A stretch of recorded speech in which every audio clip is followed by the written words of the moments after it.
Hello नमस्कार साथियों, आज की इस वीडियो में मैं आपको क्लास 12th साइकोलॉजी के most important short question answer बताने वाले हैं। इसी वजह से आप लोग इस वीडियो को ध्यान से अंत तक देखेंगे। इसका प्रथम क्वेश्चन है कि व्यक्तिक भिन्नता क्या है। इसका आंसर लिखेंगे, व्यक्तिक भिन्नता का तात्पर्य किन्हीं भी दो व्यक्तियों के व्यक्तित्व गुण एवं क्रियाओं में अंतर से है। प्रत्येक व्यक्ति एक दूसरे से शारीरिक तथा मानसिक गुणों में भिन्न होता है। कहते हैं प्रत्येक व्यक्ति जो है ना शारीरिक रूप से और जो है ना मानसिक रूप से भी दूसरे से भिन्न होता है। नेक्स्ट क्वेश्चन है कि बुद्धि मापन के एक वाचिक बुद्धि परीक्षण का वर्णन करें। इसका आंसर लिखेंगे, मोहसिन समान बुद्धि परीक्षण एक वाचिक बुद्धि परीक्षण है जिसमें 6 उप परीक्षण होता है। सभी उप परीक्षणों में प्रश्नों की संख्या अलग अलग तथा उत्तर देने का समय भी अलग अलग होता है। प्रश्नों का उत्तर जो है बहु विकल्पी होता है, जिसमें से किसी एक का सही विकल्प पर चिन्ह लगाना होता है। जैसे कि हम लोग ऑब्जेक्टिव देते हैं ना, बहुवैकल्पिक प्रश्न ऑब्जेक्टिव टाइप से होता है क्वेश्चन। परीक्षण मैन्युअल से परीक्षण में दिए गए उत्तरों का प्राप्तांक तथा व्यक्ति की बौद्धिक योग्यता किस श्रेणी में है ज्ञात करते हैं। नेक्स्ट क्वेश्चन है कि संवेगात्मक बुद्धि क्या है। इसका आंसर लिखेंगे, संवेगात्मक बुद्धि का तात्पर्य उस संज्ञानात्मक योग्यता से है जिसके द्वारा व्यक्ति अपने संवेगों के आधार पर दूसरे व्यक्ति के संवेगों को उत्तेजित करके अपना लक्ष्य या उद्देश्य को प्राप्त करने में सफल होता है। उसको हम क्या कहते हैं, संवेगात्मक बुद्धि कहते हैं। नेक्स्ट क्वेश्चन है, बुद्धि के अर्थ तथा स्वरूप का वर्णन करें। इसका आंसर लिखेंगे, बुद्धि वह समग्र क्षमता है जो व्यक्ति को तर्कपूर्ण चिंतन, उद्देश्यपूर्ण कार्य एवं प्रभावपूर्ण समायोजन में मदद करती है। इसके निम्नलिखित स्वरूप है।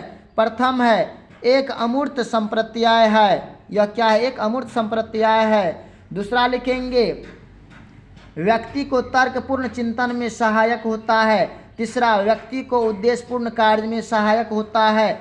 चौथा लिखेंगे, व्यक्ति को वातावरण के साथ प्रभावपूर्ण तरीका से समायोजन स्थापित करने में सहायक होता है। और पांचवा पॉइंट लिखेंगे कि इसका स्वरूप मूलतः संज्ञानात्मक होता है। अब नेक्स्ट क्वेश्चन है कि बुद्धि लब्धि एवं संप्रदाय को स्पष्ट करें। उससे पहले मैं कहना चाहूँगा कि अगर आप हमारे YouTube चैनल पे नए आए हैं तो प्लीज़ इस चैनल को भी सब्सक्राइब करेंगे, लाइक करेंगे और अपने दोस्तों को भी फास्ट में शेयर करेंगे। अब इसका नेक्स्ट क्वेश्चन है कि बुद्धि लब्धि के संप्रदाय को स्पष्ट करें। इसका आंसर लिखेंगे कि जर्मन मनोवैज्ञानिक विलियम स्टर्न ने 1992 ईस्वी में बुद्धि लब्धि का संप्रदाय दिया। किसी व्यक्ति की मानसिक आयु की उनकी कालानुक्रमिक आयु से भाग देने के बाद 100 से गुना करने से उनकी बुद्धि लब्धि प्राप्त होती है। अगर हम 100 से गुना करते हैं तो उसके जो है ना बुद्धि लब्धि प्राप्त होती है। बुद्धि लब्धि बराबर क्या होता है, मानसिक आयु गुना 100 बट्टे वास्तविक आयु। नेक्स्ट क्वेश्चन है कि भारतीय संस्कृति में बुद्धि के स्वरूप को लिखे। इसका आंसर लिखेंगे, भारतीय संस्कृति में बुद्धि का स्वरूप व्यापक है। यह एक समग्रतावादी दृष्टिकोण है। भारतीय संस्कृति में बुद्धि के संज्ञानात्मक तथा गैर संज्ञानात्मक दोनों ही प्रक्रियाओं के समन्वय पर बल डालता है। प्रोफेसर JP दास के अनुसार बुद्धि में कुछ विशेष कौशल जैसे मानसिक प्रयास में निश्चित क्रिया, संज्ञानात्मक सार्थकता जैसे ज्ञान विभेदन तथा समझ आदि सम्मिलित होते हैं। इस तरह से बुद्धि के एक मजबूत संज्ञानात्मक तत्व के अलावा अभिप्रेरणात्मक तथा भावनात्मक तत्व भी सम्मिलित होते हैं। नेक्स्ट क्वेश्चन है कि सांवेगिक रूप से बुद्धिमान व्यक्ति की कुछ विशेषताओं का उल्लेख करें। सांवेगिक रूप से है ना, इसका आंसर लिखेंगे, सांवेगिक रूप से बुद्धि व्यक्तियों की कुछ विशेषताएं निम्न प्रकार से हो सकती है। प्रथम लिखेंगे, अपनी भावनाओं और संवेगों को जानना और उसके प्रति संवेदनशील होना। दूसरा पॉइंट लिखेंगे, दूसरे व्यक्ति के विभिन्न संवेगों को जानना और उसके प्रति संवेदनशील होना।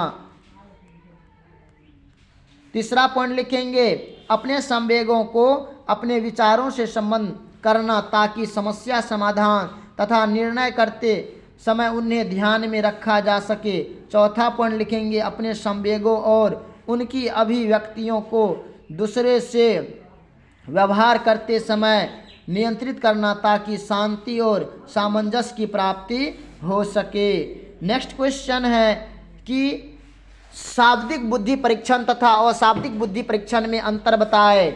देखिए इसमें जितना भी क्वेश्चन आपने अभी तक में पढ़े हैं ना, उसको आप लिखने का प्रयास करें। जितना आप लिखने का प्रयास करेंगे खुद से उतना आप बेस्ट रिजल्ट लाएंगे। इसी वजह से देखिए आपने अभी तक जितना भी पढ़े हैं वो मैंने नहीं है, आप कितना लिख पा रहे हैं, आप कितना अच्छा से लिखेंगे, ताकि आपके देख करके एग्जामिनर को भी समझ में लगेगा कि हाँ आपने पढ़े हैं, तब ना जाकर के आपको मार्क देगा। इसी वजह से आप जितना अधिक से अधिक अभी जो है ना लिखने का प्रयास करें। तो इसका नेक्स्ट क्वेश्चन है कि शाब्दिक बुद्धि परीक्षण तथा अशाब्दिक बुद्धि परीक्षण में अंतर बताएं। तो इसका आंसर लिखेंगे शाब्दिक बुद्धि परीक्षण वैसे बुद्धि परीक्षण को कहा जाता है जिसके एकांश शब्दों या वाक्यों के रूप में लिखित होते हैं। परीक्षार्थी उन्हें पढ़कर समझता है तथा उत्तर देता है, जिसके आधार पर उसके बुद्धि की माप की जाती है। जबकि अशाब्दिक बुद्धि परीक्षण के एकांश शाब्दिक नहीं होते हैं, अर्थात लिखित भाषा का प्रयोग नहीं होता। इसके एकांशों के माध्यम से कुछ चित्र उपस्थित किए जाते हैं और उसी से संबंधित कुछ प्रश्न होते हैं। इन प्रश्नों के उत्तर आधार पर व्यक्ति की बुद्धि मापी जाती है। नेक्स्ट क्वेश्चन है मानसिक दुर्बल बालक की किन्हीं 3 विशेषताओं का वर्णन करें। मानसिक दुर्बल बालकों के किन्हीं 3 विशेषताओं का वर्णन करें। तो इसका आंसर लिखेंगे मानसिक दुर्बल बालक की 3 विशेषताएं निम्नलिखित है। प्रथम है न्यून बौद्धिक स्तर। प्रथम क्या है? न्यून बौद्धिक स्तर। दूसरा है शारीरिक बनावट और तीसरा है संवेगात्मक। तो प्रथम न्यून बौद्धिक स्तर क्या है? तो इसको लिखेंगे ऐसे बालकों का बौद्धिक स्तर सामान्यतः बालकों से बहुत कम होता है। इनकी बौद्धिक लब्धि प्रायः 85 से नीचे होती है। नेक्स्ट क्वेश्चन है कि शारीरिक बनावट तो क्या है? लिखेंगे ऐसे बालकों की शारीरिक बनावट अल्प विकसित एवं कमजोर होता है। तीसरा पॉइंट है संवेगात्मक अपरिपक्वता, यानी कि बौद्धिक तथा शारीरिक अनियमितता के साथ साथ ऐसे बालक की संज्ञानात्मक परिपक्वता भी कम होती है। नेक्स्ट क्वेश्चन है कि अभिक्षमता से आप क्या समझते हैं? इसका आंसर लिखेंगे अभिक्षमता मानव क्षमता का एक प्रमुख अंश है। किसी विशेष क्षेत्र की विशेष योग्यता को अभिक्षमता कहते हैं। अभिक्षमता विशेषताओं का एक ऐसा समायोजन है जो व्यक्ति द्वारा प्रशिक्षण के उपरांत किसी विशेष क्षेत्र के ज्ञान अथवा कौशल के अर्जन की क्षमता को प्रदर्शित करता है। भिन्न भिन्न क्षेत्रों की ये विशिष्ट योग्यताएं तथा कौशल जैसे भाषा बोलने की क्षमता, संगीतज्ञ बनने की क्षमता तथा यांत्रिक कार्य करने की क्षमता ही अभिक्षमताएं कहलाती है। नेक्स्ट क्वेश्चन है मनोवैज्ञानिक परीक्षण को परिभाषित करें।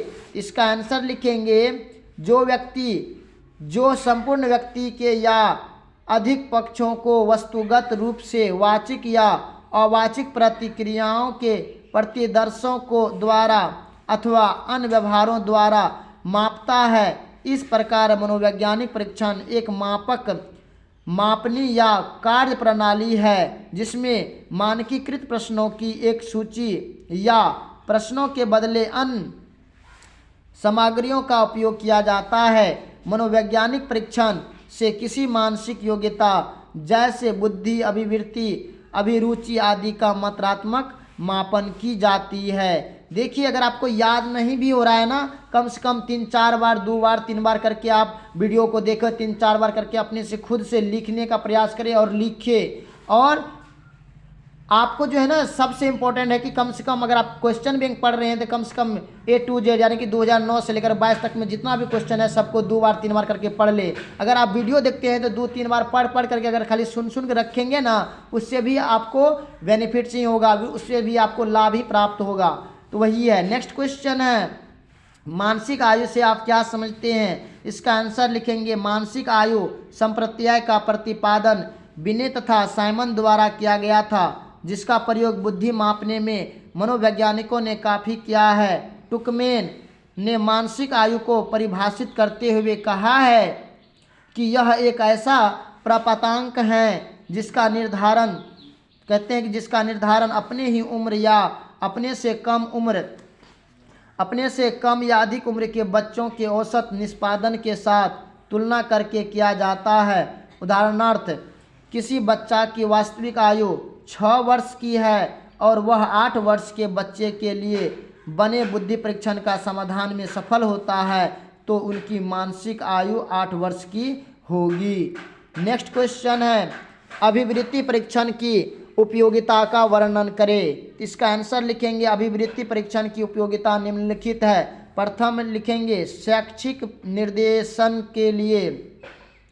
इसमें लिखेंगे कि अभिवृत्ति परीक्षण का महत्व बालकों के लिए शैक्षिक निर्देशन के क्षेत्र में देखा जाता है। दूसरा पॉइंट लिखेंगे व्यावसायिक निर्देशन के लिए।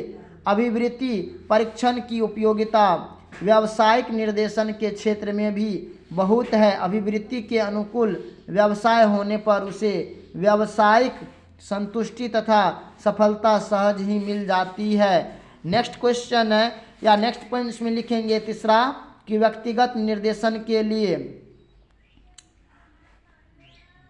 देखिए इसमें जो है ना कहते हैं कि अभिवृत्ति परीक्षण की उपयोगिता का वर्णन करें, तो प्रथम क्या होगा, शैक्षिक निर्देशन हो गया ना, तो दूसरा हो जाएगा आपको व्यावसायिक निर्देशन और तीसरा हो गया आपको व्यक्तिगत निर्देशन के लिए। इसमें थोड़ा सा अगर आपको लॉन्ग क्वेश्चन देगा तो इसके विषय में भी कुछ पॉइंट लिखना है, तो लिखेंगे अभिवृत्ति परीक्षण से व्यक्तिगत निर्देशन में भी मदद मिलता है। चौथा पॉइंट लिखेंगे नैदानिक समस्याओं के समाधान के लिए। कुछ नैदानिक समस्याएं सहन होती है जिसके समाधान के लिए बुद्धि परीक्षण तथा व्यक्तित्व परीक्षण के साथ साथ अभिवृत्ति परीक्षण की भी आवश्यकता होती है। नेक्स्ट क्वेश्चन है कि व्यक्तिगत अनन्यता से आप क्या समझते हैं। इसका उत्तर लिखेंगे व्यक्तिगत अनन्यता को व्यक्तिगत पहचान भी कहते हैं। जन्म के समय बच्चे को आत्म का ज्ञान नहीं रहता, इसे वह धीरे धीरे अर्जित करता है। 2 साल की आयु के बाद आत्म का विकास शुरू होता है। इसमें उसके माता पिता, परिवार, शिक्षक, सामाजिक प्रक्रिया आदि का महत्वपूर्ण योगदान रहता है। बच्चे में सबसे पहले मैं का विकास होता है, जैसे मैं राम हूँ, मैं सच्चा हूँ, मैं अमुक स्कूल से पढ़ता हूँ। यह तात्पर्य है कि वह अपने बारे में एक सूची तैयार कर लेता है, उसी के संदर्भ में अपने को देखता और महसूस करता है। इस प्रकार उसमें व्यक्तिगत अनन्यता का उदय होता है। नेक्स्ट क्वेश्चन है कि सामाजिक अनन्यता से आप क्या समझते हैं।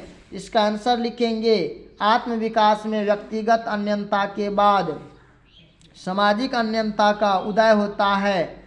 जब बच्चा बड़ा होता है तो वह अपने सामाजिक वातावरण के संपर्क में आता है तथा उनका अंतरक्रिया माता पिता, भाई बंधु एवं शिक्षकों से होता है। इसके फलस्वरूप उसमें सामाजिक अनन्यता का उदय होता है। सामाजिक अनन्यता का संबंध सामाजिक सांस्कृतिक पहचान से है, जैसे मैं भारतीय हूँ, मैं हिंदू हूँ, मैं ग्रामीण क्षेत्र से हूँ, मैं लेखक हूँ, मैं क्रिकेट टीम का कप्तान हूँ आदि। इन बातों से सामाजिक पहचान होती है। नेक्स्ट क्वेश्चन है कि आत्म संप्रत्यय से आप क्या समझते हैं। इसका आंसर लिखेंगे कि आत्म के संज्ञानात्मक पहलू को आत्म संप्रत्यय कहा जाता है। आत्म संप्रत्यय में व्यक्ति अपने दैहिक, सामाजिक तथा शैक्षिक सामर्थ्यता का संज्ञानात्मक मूल्यांकन करता है। आत्म संप्रत्यय में व्यक्ति को अपने बारे में एक खास तरह का विश्वास एवं ज्ञान होता है। अपने आप के बारे में विचार, जिसे आत्म संप्रत्यय कहा जाता है, धनात्मक भी हो सकता है या ऋणात्मक भी। नेक्स्ट क्वेश्चन है कि आत्मसिद्धि से आप क्या समझते हैं। इसका आंसर लिखेंगे कि आत्मसिद्धि शब्द का उपयोग मौलिक रूप में गोल्डस्टीन ने अभिप्रेरणा के संदर्भ में किया। बाद में मेस्लो ने इस शब्द का प्रयोग कवित्व के विकास के संदर्भ में किया, लेकिन दोनों के संदर्भ में कोई मौलिक भेद नहीं। इतना ज़रूर है कि गोल्डस्टीन के नज़र में यह प्रेरक है, जबकि मेस्लो के नज़र में यह एक व्यक्तित्व विकास का स्तर है। मोटे तौर पर दोनों इस बात से सहमत हैं कि आत्म सिद्धि का तात्पर्य स्वतंत्रता, स्वायत्तता, गहन मित्रता कायम करने की प्रवृत्ति, परिहास का दार्शनिक बोध, बाहरी दबाव के प्रतिरोध तथा वातावरण से उत्कर्ष है। तो माय डियर स्टूडेंट्स, हमने इसमें जितना भी क्वेश्चन बता रहे हैं ना, जितना भी है, ये आपके बिहार बोर्ड एग्जाम की दृष्टिकोण से बहुत इंपॉर्टेंट है। इसी वजह से आप लोग ध्यान से, इससे पहले भी हमने इसके पार्ट 1 पार्ट 2 बनाए हैं। अगर आपने वो वीडियो नहीं देखे हैं तो प्लीज़ वो वीडियो भी जा कर के देखें और अपने रिजल्ट को बेहतर बनाएं। नेक्स्ट क्वेश्चन है कि चेतन क्या है। इसका लिखेंगे, फ्रायड ने अपने व्यक्तित्व सिद्धांत में मानव मन को चेतन के 3 स्तरों में विभाजित किया है, जिसमें चेतन एक प्रमुख स्तर है। चेतन से तात्पर्य मन के वैसे भाग से होता है जिसमें वर्तमान की सारी अनुभूतियाँ एवं संवेदनाएं होती है। चेतन व्यक्तित्व का लघु एवं सीमित पहलू का प्रतिनिधित्व करता है। किसी भी क्षण व्यक्ति के मन में हो रही अनुभूतियों का संबंध उसके चेतन से होता है, अर्थात चेतन का संबंध हमारे वर्तमान चिंतन और जो हम अभी अनुभव करते हैं से हैं। नेक्स्ट क्वेश्चन है कि बहिर्मुखी प्रकार के व्यक्तित्व का वर्णन करें। इसका आंसर लिखेंगे, बहिर्मुखी प्रकार के व्यक्ति स्वभावतः क्या है, स्वभावतः व्यवहार कुशल, सामाजिक एवं मिलनसार होते हैं। ये वर्तमान को अधिक महत्व देते हैं। इनमें किसी विषय पर निर्णय लेने तथा उसे कार्यान्वित करने की क्षमता भी अधिक होती है। ये दूसरे के सुख दुख में भरपूर साथ देते हैं। ये किसी भी परिस्थिति का सामना दृढ़ता से करते हैं। इसी कारण ऐसे व्यक्ति नेता, समाज सुधारक तथा सामाजिक कार्यकर्ता आदि अधिक होते हैं। नेक्स्ट क्वेश्चन है कि उपाहम यानी कि इदम की मुख्य विशेषताओं पर प्रकाश डालें। इसका आंसर लिखेंगे, इदम व्यक्ति के व्यक्तित्व का वह पक्ष है जो सुख के सिद्धांत पर चलता है। जिस क्रिया द्वारा भी सुख या आनंद की प्राप्ति की संभावना होती है, इदम उस क्रिया को करने के लिए तत्पर हो जाता है, चाहे वह क्रिया नैतिक हो या अनैतिक, सामाजिक हो या असामाजिक, समय पर स्थान के अनुकूल हो या प्रतिकूल। इज्ज व्यक्ति की मूल प्रवृत्ति तथा जैविक आवश्यकताओं से जुड़ा रहता है, साथ ही यह ऊर्जा का स्रोत है। नेक्स्ट क्वेश्चन है, इज्ज तथा अहम में अंतर है, क्या है? इज्ज तथा अहम में निम्नलिखित अंतर है। तो प्रथम क्या होगा, इज्ज सुख के नियम द्वारा निर्देशित होता है, जबकि अहम वास्तविकता के नियम द्वारा निर्देशित होता है। सर ये है इदम है। इदम को, इदम तथा क्या है, सुख है ना, तो इदम को समय एवं वास्तविकता का ज्ञान नहीं रहता, जबकि अहम को समय तथा वास्तविकता का ज्ञान रहता है। तीसरा पॉइंट लिखेंगे, इदम पूर्णतः अचेतन है, जबकि अहम चेतन तथा अचेतन दोनों होता है। तो माय डियर स्टूडेंट्स, इसमें जितने भी हमने क्वेश्चन करवाए हैं ये आपके बिहार बोर्ड एग्ज़ाम की दृष्टिकोण से बहुत इम्पोर्टेंट है। इसी वजह से आप लोग इसको देखें, सुने और लिखने का हैबिट्स बनाएं। बाकी ये वीडियो आपको कैसा लगा आप हमें कमेंट में बताएंगे। अगर आपको अच्छा लगा होगा तो प्लीज़ आप हमारे यूट्यूब चैनल को भी सब्सक्राइब करेंगे, लाइक करेंगे और अपने दोस्तों को भी फास्ट में शेयर करेंगे। बाकी thanks very much, all the best. फिर मिलते हैं आगे की वीडियो में, तब तक के लिए जय हिंद।